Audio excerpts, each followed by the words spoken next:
महासमुद्रो पठवी पबतो अनिलोपी च उपमाय न युज्यन्ते सत्थो वरमुत्तिया सत्थो वरमुत्तिया। बंदे जी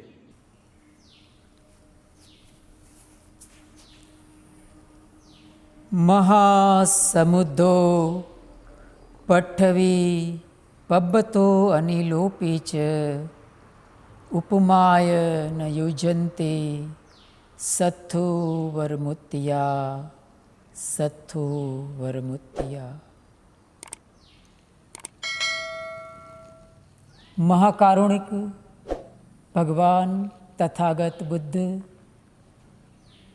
बोधिसत्व, भारत रत्न बाबा साहब भीमराव आम्बेडकर, हमारे चैनल को देख रहे सुन रहे आदरणीय पूजनीय भिक्षु संघ तथा श्रद्धावान उपासक उपासिकाएं, सबको मंगल बोधि बनते की ओर से वैशाख पूर्णिमा के पावन अवसर पर सबको बहुत बहुत शुभकामनाएं और बहुत बहुत मंगल मैत्री। जैसे कि हम अच्छी तरह से जानते हैं कि तथागत के जीवन की प्रमुख प्रमुख घटनाएं किस तरह से वैशाख पूर्णिमा के दिन के साथ जुड़ी है। इससे पहले के एक एपिसोड में हमने देखा कि किस तरह से उनका जो जन्म था वो वैशाख पूर्णिमा के दिन एक असाधारण घटनाओं के साथ परिपूर्ण होता है। तो आइए इस वक्तव्य के अंतर्गत हम जानते हैं कि तथागत का जो सम्यक संबुद्धत्व की प्राप्ति किस तरह से वैशाख पूर्णिमा के दिन पर हुई। इस वीडियो के माध्यम से उसको हम जानते हैं।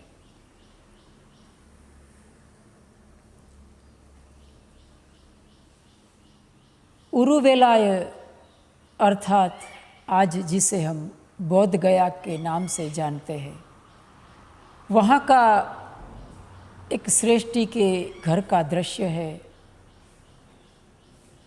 श्रेष्ठी का घर में एक सुजाता नाम की महिला बहुत ही भाव विभोर और बहुत ही श्रद्धा के साथ खीर बना रही है। वो सुजाता नाम की महिला क्यों खीर बना रही थी, आखिर उसके पीछे क्या वजह थी, आइए हम धीरे धीरे उसे समझते हैं। उसने एक मन्नत रखी थी कि अगर उसे पुत्र रत्न की प्राप्ति होती है तो वो खीर बनाकर एक वृक्ष देवता है उसकी पूजा अर्चना करेगी और उसको खीर दान करेगी। और उस दिन होता है कि उसे पुत्र रत्न की प्राप्ति हुई थी, तो वो जैसे कि उसने मन्नत मानी थी उसके अनुसार वो तत्पर होती है वृक्ष देवता को खीर चढ़ाने के लिए। तो उसने कहते हैं कि बहुत ही श्रद्धा से बहुत ही ताया हुआ दूध इकट्ठा करके वो खीर बनाती है और अपनी एक दासी थी जिसका नाम पूर्णा था। वो उसे कहती है कि तुम तनिक जाओ, जो वृक्ष देवता है, जो वृक्ष है उनके पास जाओ और वहाँ की जगह है उसको थोड़ी साफ सफाई करके आ जाओ ताकि हम वहाँ जाकर खीर चढ़ा सकते हैं। तो जो पूर्णा दासी थी वो उस जगह जाती है वृक्ष देवता के पास, जहाँ वृक्ष होता है वहाँ जाती है तो देखती है और आश्चर्य विभोर हो जाती है, क्योंकि वहाँ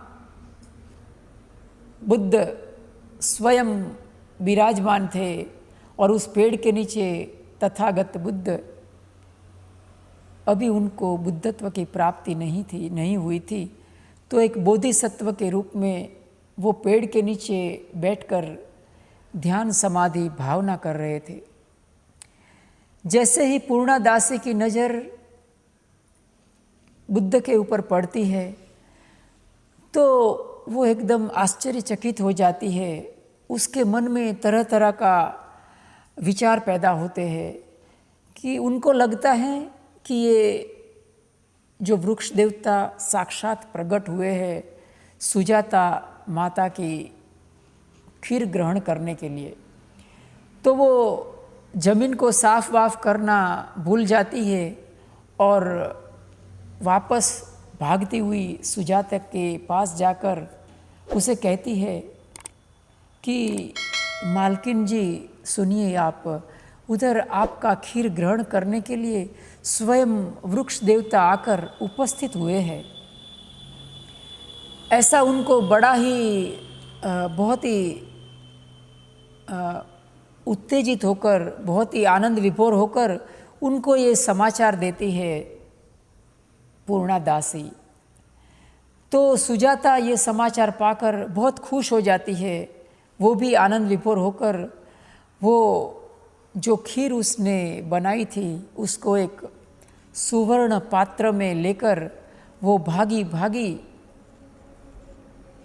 वो वहाँ जाती है जहाँ वृक्ष विराजमान था। वहाँ जिस वृक्ष के पास उन्होंने मन्नत मानी थी उस वृक्ष के पास जाती है पूर्णा दासी के पीछे पीछे। तो देखती है कि वो पेड़ के नीचे बुद्ध बैठे हैं, एक महापुरुष बैठे हैं जिसकी चेहरा अभाविंत है, शांत है और ध्यान मग्न है। जैसे ही सुजाता उनको देखती है उनका चित्त बड़ा ही आनंद विभोर हो जाता है, प्रसन्नता से भर जाता है और वो जाकर बुद्ध के चरणों में गिर पड़ती है और उसकी वंदना करती है और उसको वो खीर लेने के लिए उसको विनती करती है। तो कहते हैं कि बुद्ध ने वो सुजाता ने जो खीर दी उसको 49 कौर में खाया और जो पात्र था सुवर्ण पात्र उसको निरंजना नदी पास में ही थी तो उसमें वो पात्र को बहा दिया। कहते हैं तथागत ने अपने 49 दिनों का उपवास था वो खीर के साथ खत्म किया। हम देखते हैं कि तथागत ने किस तरह से मध्यम मार्ग का अनुसरण किया, किस तरह से उसने मध्यम मार्ग का प्रतिपादन किया। उनकी काया बहुत ही क्रूश हो गई थी, उपवास की वजह से उनकी काया में जान नहीं रही थी।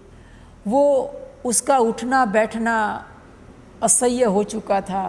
कहते हैं कि उनका अगर पेट का चमड़ी पकड़ेंगे तो पीठ का चमड़ी हाथ में आ जाता था, अगर पीठ पर हाथ करेंगे तो पेट की चमड़ी पर उनका स्पर्श होता था। कहते हैं कि उसकी काया इतनी तो क्रूश हो चुकी थी कि शरीर पर के बाल पकड़ते ही उसके बाल झड़ जाते थे और सब बाल उसके गिरने लगे थे।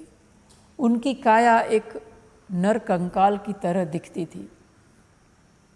ऐसी अवस्था में उन्होंने सुजाता की खीर ग्रहण की और जो सुवर्ण पात्र था उसको निरंजना नदी में, जब भी वो उसका पात्र लेकर निरंजना नदी में वो पात्र को बहाया तो उन्होंने उनके मन में एक संकल्प जागा, एक विचार जागा कि अगर मैं सम्यक संबुद्धत्व की प्राप्ति करने वाला हूँ, मुझे बुद्धत्व की प्राप्ति होगी, मुझे परम ज्ञान उपलब्ध होगा, तो ये जो सुवर्ण पात्र है वो प्रवाह की उल्टी दिशा में बहेगा। तो जैसे ही बोधिसत्व पात्र को निरंजना नदी में फेंकते हैं, वैसे ही वो पात्र निरंजना नदी के प्रवाह के उल्टी दिशा में बहने लगता है। और कहते हैं कि वो निरंजना नदी में एक काल नागराज थे, उनका एक संस्थान था, उनका एक स्थान था, उधर जाकर वो पात्र डूब जाता है। उसको एक गाथा में कहा गया कि परिभुंजित्वा ज मधुपायासम सुवर्णपातिम निरंजरा राय तीरे क्षिपित्वा। अर्थात जो खीर थी उसको ग्रहण करके तथागत ने, बोधिसत्व के रूप में जो तथागत थे, उन्होंने वो पात्र को निरंजना नदी में बहा दिया, और जो पात्र था वो प्रवाह की उल्टी दिशा में बहकर कालराज नाम का एक नाग था, उसका स्थान पर जाकर डूब गया। खीर ग्रहण करके कहते हैं कि तथागत आज जिसे हम बोध गया के नाम से जानते हैं, बोधि वृक्ष के नाम से जानते हैं, तथागत वहाँ जाते हैं बोधि वृक्ष के पास और 3 बार जो बोधि वृक्ष थे उनकी प्रदक्षिणा करते हैं। तिक्खतुम पदिक्षणम कत्वा, अर्थात 3 बार प्रदक्षिणा करते हैं। इतने में कहते हैं कि एक घास बेचने वाला आता है और उसको, भगवान को वो 8 मुट्ठी घास प्रदान करता है, उनको 8 मुट्ठी घास देता है। भगवान 8 मुट्ठी घास लेकर बोधि वृक्ष के तले 3 बार प्रदक्षिणा करके बोधि वृक्ष के तले आसन जमा कर बैठते हैं। एक संकल्प ग्रहण करते हैं। कहते हैं कि अपना 4 अंगुल आगर अपने सती संप्रज्ञान को स्थापित करते हैं और एक संकल्प ग्रहण करते हैं कि जब तक मैं बुद्धत्व की प्राप्ति ना कर लूँ तब तक मैं अपना हाथ नहीं खोलूँगा, पैर नहीं खोलूँगा, अपनी आंखें नहीं खोलूँगा। इस तरह का महासंकल्प ग्रहण करके वो पालठे मार के बोधि वृक्ष के नीचे विराजमान होते हैं।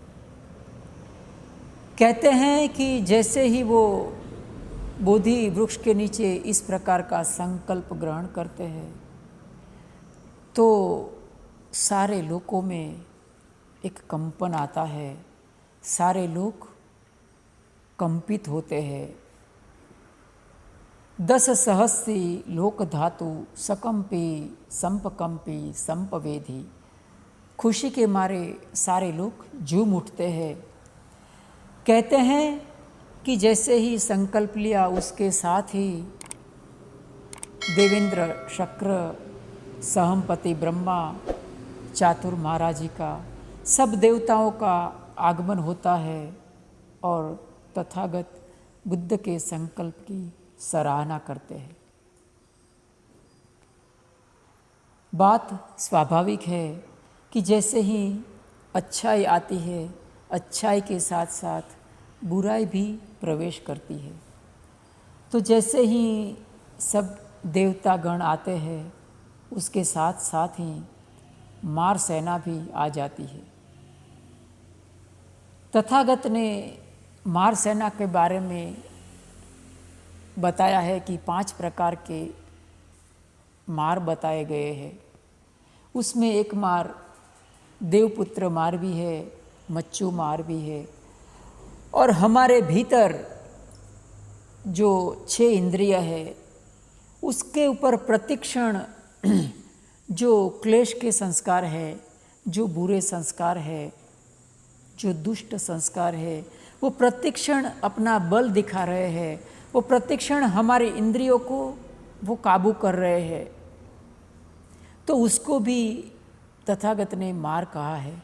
देवपुत्र नाम का एक मार भी है, उसको भी तथागत ने मार कहा है। तो सारे देवता गणों के साथ साथ मार भी आ जाता है।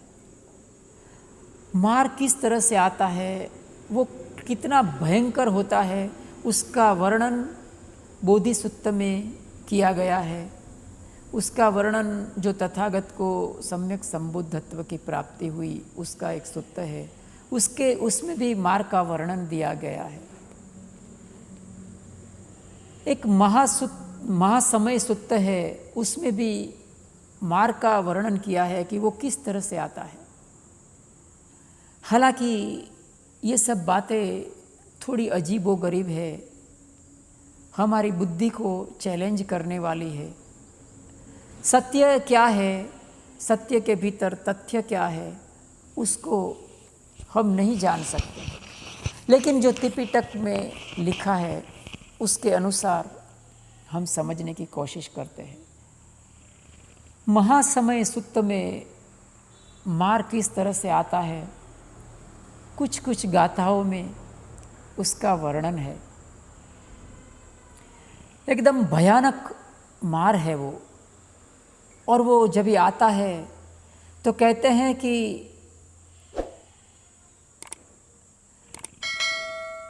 पाणिना तलमाहच सरमकत्वान भैरवम यथा पावुस्सको मेघो थनयंतो सविज्जुको तदासो पच्चु दावती सकद्धो असयं वसे। भयंकर मार है वो। जैसे आकाश में बिजली कैसे गरजती है, बादल घनघोर बादल गरजते हैं, बिजली चमकती है, जमीन को वो ठोकता हुआ मार बड़ा ही क्रुद्ध होकर आता है। दस्सेथ इसरा आगु पच्चेक वस्व तीनो ते संज मज्जतो आग हारी तो परिवारी तो। माने भयंकर आग फेंकता हुआ मार आता है और कहता है कि एथ गणथ बंधथ रागेन बद्ध मत्थु वो। एथ गणथ बंधथ रागेन बद्ध मत्थु वो समन्ता परिवारेथ मावो मुच्चित कोचिनम। माने किसी को भी बख्शो मत, किसी को भी जाने मत दो, समग्र परिवार के साथ सबको राग द्वेष मोह की भावना से उनको बांध लो। ऐसा मार भयंकर कहते हैं कि ऐसा मार आता है और तथागत के ऊपर तरह तरह के पैंतरे करता है उनको डिगाने का। हालांकि जो मार था वो तथागत का जन्म के साथ ही उसके पीछे पड़ा था। जब भी तथागत गृह त्याग करते हैं, महाभिनिष्क्रमण करते हैं, महाभिनिष्क्रमण करते हैं, गृह त्याग करते हैं, तब भी मार उसको प्रलोभन देता है कि 7 दिन के अंदर मैं तुम्हें चक्रवर्ती राजा बना दूंगा और तुम्हारे महल में चक्र प्रदान करूंगा। तू ये सब छोड़ दे और घर संसार चला और चक्रवर्ती राजा का सुख भोग। लेकिन तथागत उसकी बात को प्राधान्य नहीं देते हैं। जब भी मार तथागत जिस तरह से आगे बढ़ते हैं और बोधि वृक्ष के नीचे विराजमान होते हैं, उस समय मार आता है और उनको तरह तरह का प्रलोभन देता है। हर तरह से वो तथागत को डिगाने की कोशिश करता है, उनको डराता है। कहते हैं कि उसको इतना भयानक मार की ताकत थी, उसकी सेना इतनी तो भयानक थी कि सारे देवतागण उनको देखकर भाग जाते हैं। ब्रह्मा भी भाग जाता है, शक्रेंद्र भी उनको देख के भाग जाता है। चातुर महाराजिका भी उनको देखकर वहाँ से भाग जाते हैं।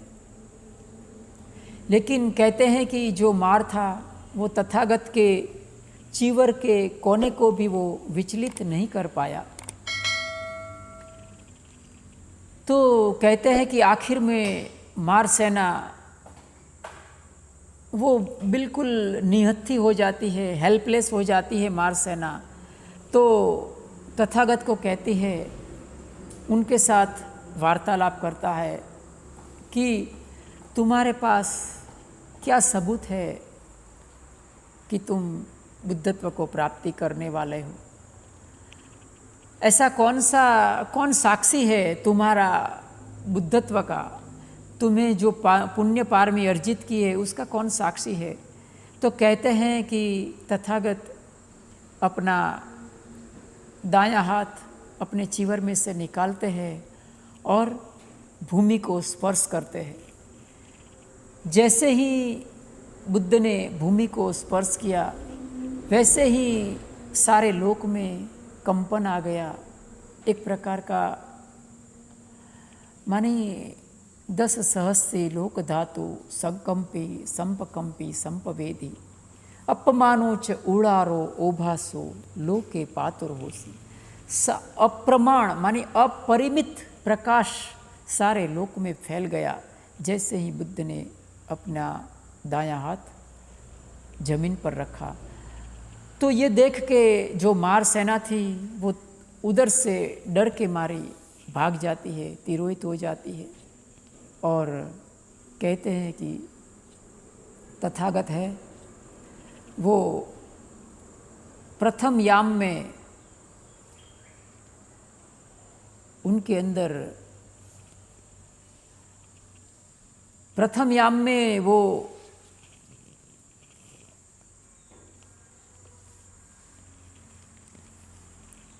कहते हैं कि प्रथम याम होते होते वो दिव्य चक्षु को प्राप्त करते हैं। प्रथम याम होते होते वो अपने सारे जन्मों को जान लेते हैं। पुब्बे निवासानुसति अनुसरई मानी पूर्व जन्म जितने भी थे हम जानते हैं कि बहुत सारे पूर्व जन्म जातक कथाओं के साथ जुड़े हैं, वो सब भगवान बुद्ध जान लेते हैं। द्वितीय याम होते होते उनमें दिव्य चक्षु प्राप्त होते हैं। वो लोगों के सारे संसार का जो उत्पत्ति होती है, व्यय होता है, उपाद वय धम्मिनों का वो ज्ञान उनको प्राप्त होता है। और अंतिम प्रहर में वो प्रतीत्य समुत्पाद का ज्ञान उनको होता है। अविद्यायत्वेव अशेष विराग निरोगो, अविद्यायत्वेव अशेष विराग निरोधो।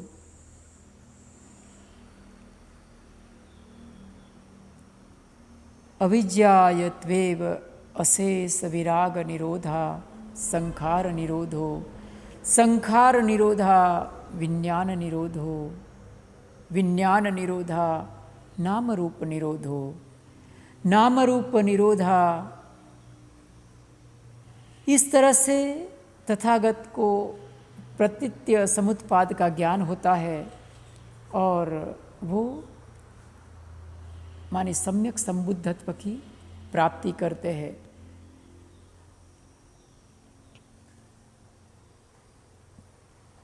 बाहु सहस्रमभिनिम्मित सायुधन्तं गिरिमेखलम् उदित घोरससेन मारं दानादिदं विधिना चित्वा मुनिन्दो तं तेजसा भवतु ते जयमङ्गलानि, तं तेजसा भवतु ते जयमङ्गलानि। जो भयानक मार था उनको तथागत कैसे जीते?